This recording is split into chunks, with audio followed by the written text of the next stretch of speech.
இது கூட நம்ம பொடியாக நறுக்கின வெங்காயம், ஜீரக பொடி, தனியா பொடி, இந்த டிஷ்ஷுக்கு தேவையான அளவு சால்ட் போட்டையும் இதையும் போட்டு நல்லா மிக்ஸ் பண்ணிடலாம்.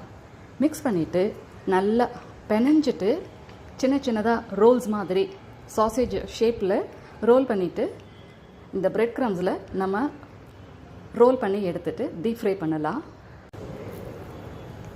இந்த டிஷ் வந்து ரொம்ப ஈஸி, ரொம்ப சிம்பிள், ஆனால் வந்து வெரி நியூட்ரிஷியஸ்.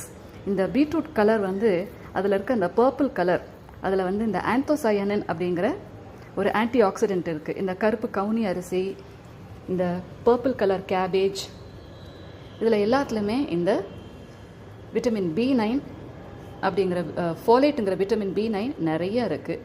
நம்ம வந்து பீட்ரூட் பொரியலாக செஞ்சு கொடுத்தா குழந்தைங்க விரும்பி சாப்பிட மாட்டாங்க. இந்த மாதிரி நம்ம டிஃப்ரெண்ட்டாக செஞ்சால் குழந்தைங்க விரும்பி சாப்பிடும்.